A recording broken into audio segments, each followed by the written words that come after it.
What's up, guys? Pittsburgh White Shorts back again. We're going to do ReZero today. Going to make it as fast as we can. I know we kind of ramble on with these. I'm here with Paul and Andy. And let's get right into it. So first card, I should mention it's blue-yellow. So first card is It's Time to Get Serious Rim. What's the joke? It's Time to Get Serious Kirito. So this is a... Her name, It's Time to Get Serious. No. It's just the same card. No, it's even better because on play top check, as long as it's magic or weapon, it goes to level 1 and 3,500 power. This is probably the best clean cut in English right now, I think. It's a level too? Yeah, it gets a level. So you get to beat over bombs. If you don't know what clean cuts do, on reverse, you rest a character in your front row and move it to an open slot in the back row. So even if you don't have an open slot, you can rest the character. So you do as much of the effect as you can. But yeah, we're running this at 4 because this is just way too good. And since we are blue-yellow, we need a yellow fix. We're going to run the Felt Runner instead of the Emilia one. We need something that can get to big power. Since we're kind of a little less defensive than if we were running the new Carmen clone. Speaking of that, we're running 3 of the Felt Mill Runner. Mostly as color fix. If you could find some other color fix you like, you could run the new Emilia Runner, which is a 35 Armin clone from AOT, but Mill Runner is pretty good. And it's got Fangtooth trait, so very important. Essential in any Fangtooth tribal build. Yeah, very, very essential. 3 Rem Ricky. So this is Ricky effect. Pay 1, clock yourself 1, search for a level 1 or lower from your deck. Also on attack, mill the top card of your deck. If it's a climax, you get to draw a card and ditch a card, which is a pretty interesting effect. It's just a good Ricky. You could also run the Puck one if you want, since we're running the Emilia one combo, but I mean, this card is just better. And you probably already have it if you have ReZero 1, so. Other card we run also has great synergy with Clean Cut, the Berry Bomb.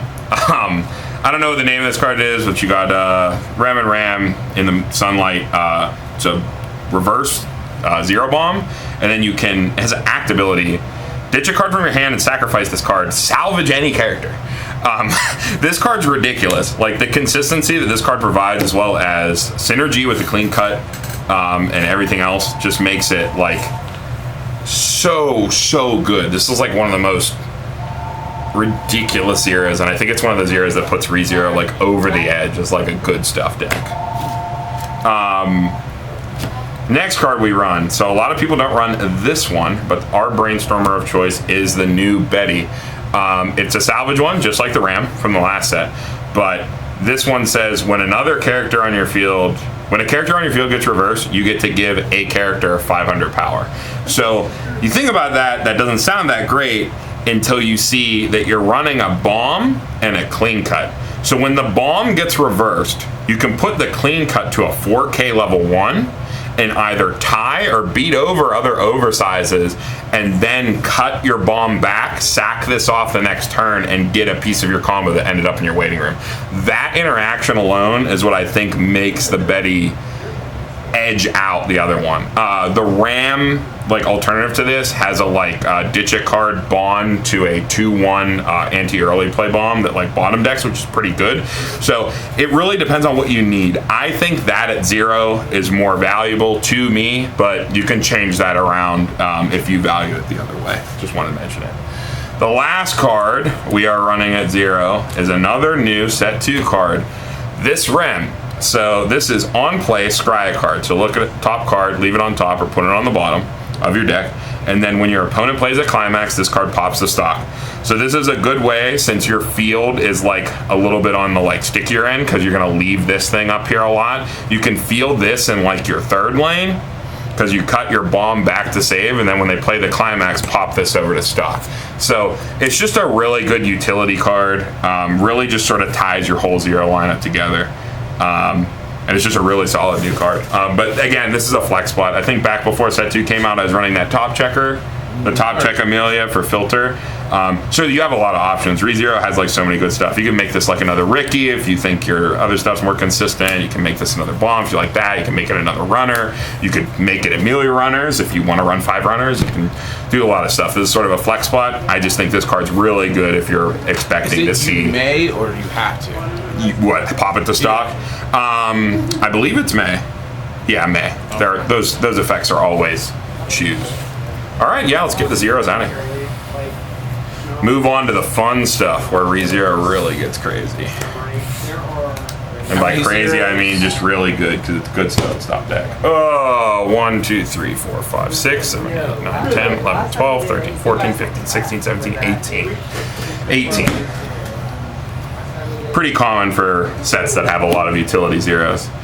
Getting into our level 1s, the Emilia Magro. So you need to have 3 other magic or weapon characters, I believe. I believe it's 3.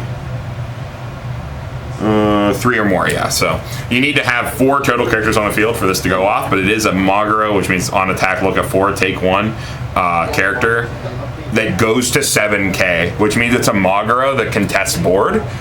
Because normally these don't. Normally these are like the Crystal Song Yukino, where they only get to like 6k on Climax combo. But the fact that this is non-interactive and can clear stuff, or at least tie, is really, really good. And it races you into your next deck because you're setting up for your compression, you're setting up for your revs and your felts and stuff like that. So it's just a really good card that just really ties the like mid game to like your end game, where you're going to be stalling out the game and sort of gonna keep going. Like all Magros, you have to know when to mill for and when to look at as least cards as you can to plus. You gotta know when to beat on your deck and when to not. It's one of the big things that separates a lot of players that use these cards, not knowing when to mill out, not knowing when to stop. All those lookout effects, a big thing is you need to keep that in mind. Do I want to beat on my deck? Do I not? Stuff like that. But just a really, really powerful Magro. One of the best with that effect, if not the best. Next card, 2 puck walls. If you have an Emilia on the field, these go to level 2 and 6,500 power, and when they get reversed, they go to the bottom of your deck, which is a completely that's a completely non-drawback, especially because we're running the felt that early plays with 5 cards in deck. So if you need to put cards at the bottom of your deck, you can crash it. I've done that before, just to make sure I don't refresh so that I can play felt combo. Yeah, this is just really good for answering bombs because it goes to level 2. Because like you can already side bombs and still plus with your Magro, but if you need to run them over, you can run out puck. You're running backups and stuff, so you can like wall out people with puck walls. I'm only running 2 because I'm running some things in the list to like make sure it's more consistent, which I'll get into next. But like you can easily run this at a playset if you wanted to and cut other stuff you don't like. This card's really, really good. It's also amazing against like Love Live Sunshine and stuff. It just turns off the deck because they can't plus with Chica, and siding with Ruby becomes non-profitable because they're siding for 1. So yeah, just a really solid card. Next card we run, when we're talking about consistency, run clean Emilia. So this card has a second effect that does nothing. And it like sacks off 2 characters on your board for a stock to summon a card that no one would ever play. The first effect, top check 2 cards, add 1 to hand, pitch the other one, pitch a card from your hand. So it nets 0 cards because you play it and then you get a card and then you pitch a card. So you net nothing for playing it. However, it gets you into your climax. If you haven't gotten to climax, you just look at 2 cards with this. For every single card you get, you can get it back with the berry bomb and just keep looking at cards, looking at cards, looking at cards, making sure you get through your climax, gets through your deck. Just a really, really great effect, especially in ReZero, where you need to get to like a specific card count to play your felt. It helps you get into your climaxes, helps you get cards into your hand. So just a really good filtering tool. I think most people are running that now in ReZero. I think most people have caught on that this card's really good, but not too sure. Last card we run at 1, 2 of the Reinhardt backups. These are just 2k costless backups. The classic, super good. And then you can get one of them when you play your felt because they get a felt and a Reinhardt to your hand. So super good. Backups are very important. So yeah, this is our level 1 lineup. Only 10 cards, but they are 10 very, very good cards. Get these out of here. On to level 2s. So we're talking about walling, we're talking about playing stuff early because that's what ReZero does. 2 of this, what is it? Pride of the Slums Felt.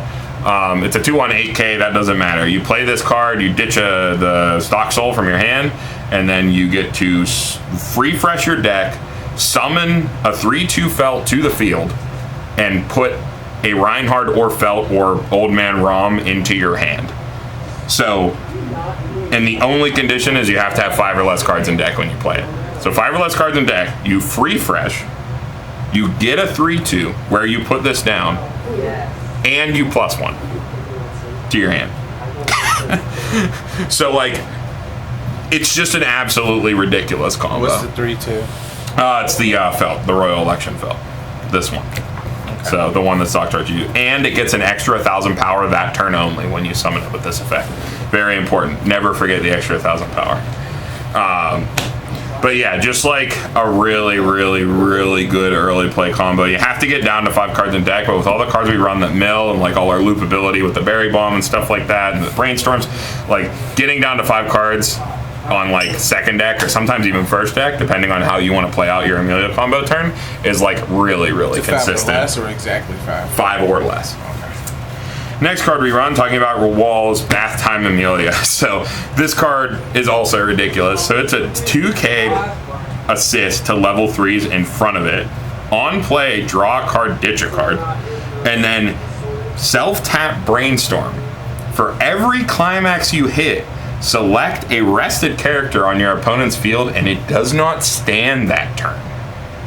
So you can tap down Brainstormers, you can tap down standby out walls, you can tap down a lot of stuff. You can just stun out your opponent's board. When this set first came out and I was playing this deck, I undervalued this effect a lot, but I have since learned how ridiculous it can be, especially when you're playing in a big wall meta and standbys, because you're playing level 3s, right? Level 3s that you want to keep around and you want to live and you want your opponent to kind of crash into you because they get value cross turn. So if you stun out your opponent's stuff and side and let them respond, they just bleed cards. Because you've tapped down their walls. They can't untap. They can't do anything. So, yeah, it's just like a ridiculously strong effect, and like the 2k power is already necessary for Rem. So it just like has double utility and hand filters, like just like the most ridiculous like assist that you could play. Moving on, we are running one of this power crept sack counter. So I say power crept because this is the better art. So this is the Smug Emilia from the Smug Look Emilia from the first set, which is in addition to the 1 cost of the 2,500 backup, you pay 1, sack a card on your field, ditch a card from your hand. That's the best anti-change that exists, especially because this bottom decks the card, so they can't even encore it. This is the best anti-change that exists in the game, like just straight up, I think, at least in English. This is the best anti-change. I don't think a better one exists. But yeah, there's not much to say about that. It is a backup. We run backup. Sometimes the 2,500 power is relevant because you need to get your rems to live. But just like sack counter's so good, you get to disrupt your opponent's on reverse combos, do a bunch of crazy stuff, and the anti-change cost is just insane, absolutely insane. So. It is a like spread out cost, so it's not bleeding and everything. Yeah, it's like you neg 1 card, you sack something on your field, which doesn't mean anything, or wins you the game because you remove their reverse target, and it anti-changes them. It's just ridiculous. So much utility for the deck. Last level 2 we run, the Priscilla tap counter. Pay an additional 4 on top of the 1 for the 2,500 backup. Rest a character on your opponent's field. But you think, oh, Carmen, 5 stock, that's too much. No, it's not. Felt builds 2 stock for every time she swings, and you're gonna have 1 or 2 out there. Too much stock. Priscilla is not too much. Not too much stock.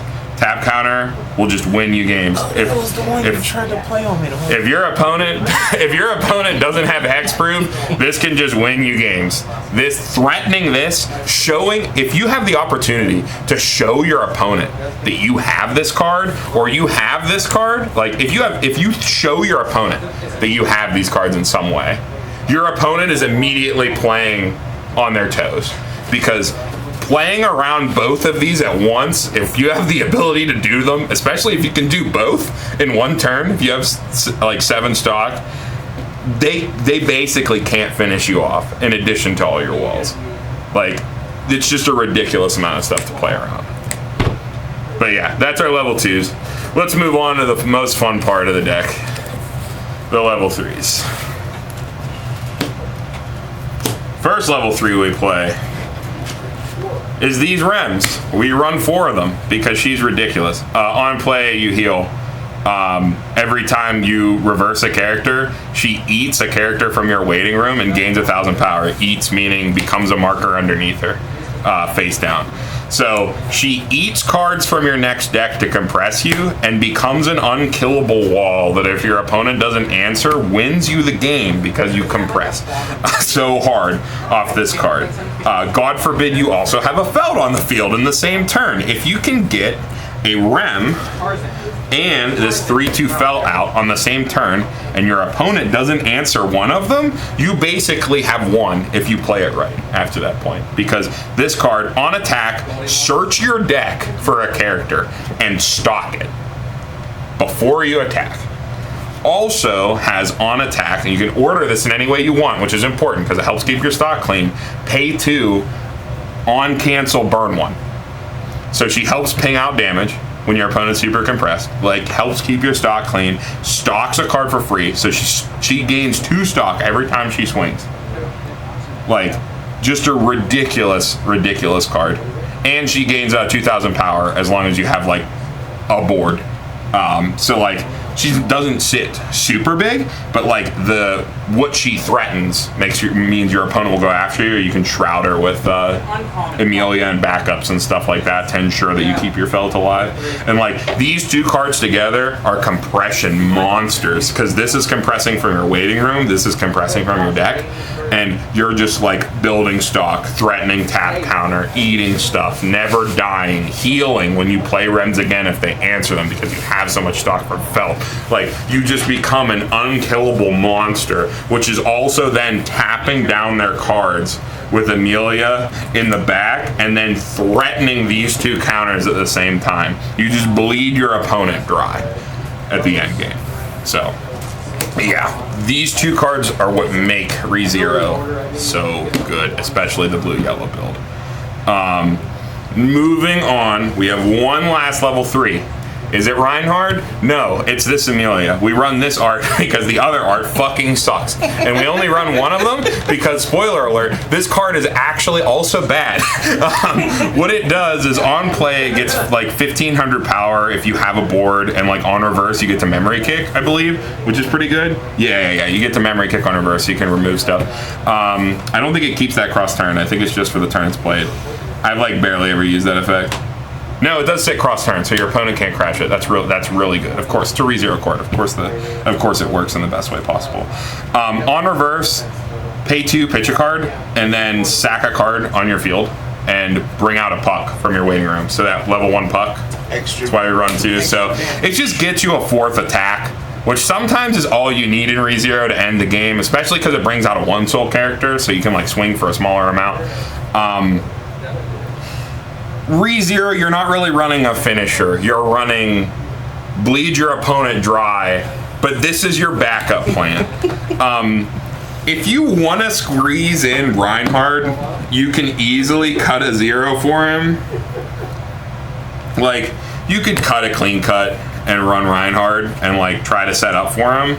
But like, what I found, at least in our meta, playing out Reinhard doesn't do nearly as much as getting an extra turn of compression with these and setting your deck correctly and threatening stun.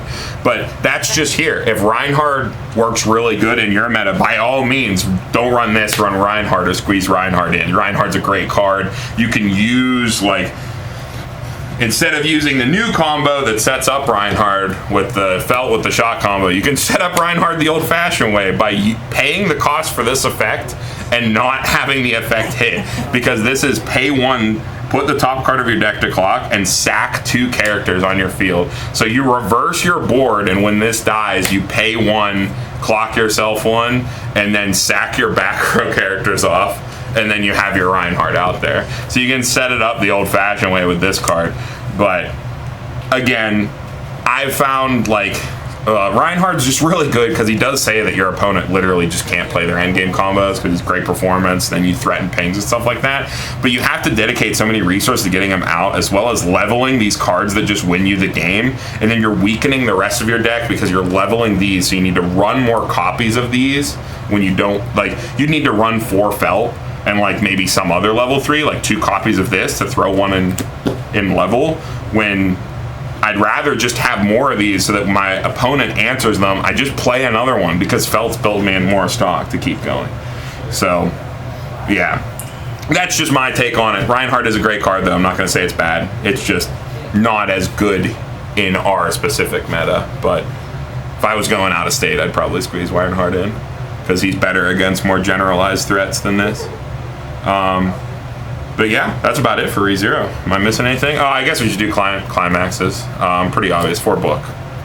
4 Stock Soul.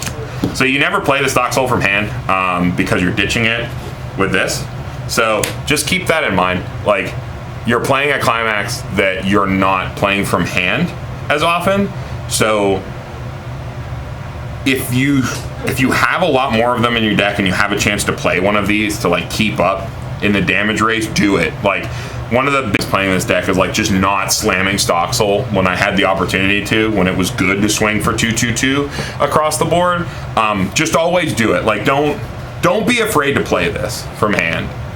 Just one of the big mistakes because you're holding it, because you will fall behind. You're one of the best decks at sustaining, but you can get into this again with this as long as you have more left in your deck. Just be on top of your deck state and everything will work out. If you think you can play it, you probably can.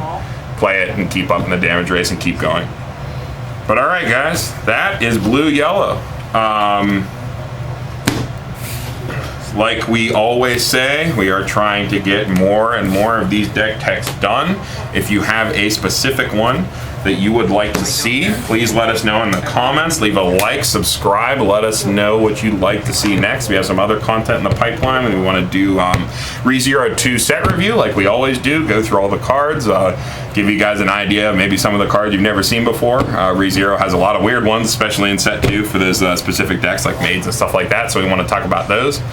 Other than deck techs, I think we want to talk about new Goblin Slayer stuff, how that's going to affect the English meta, sort of going to be a rock, paper, scissors type deal down the line, which should be pretty fun to talk about. A lot of people have a lot of strong opinions, so we want to get over those. But all right, guys, thanks for tuning in. Pittsburgh White Schwartz signing out.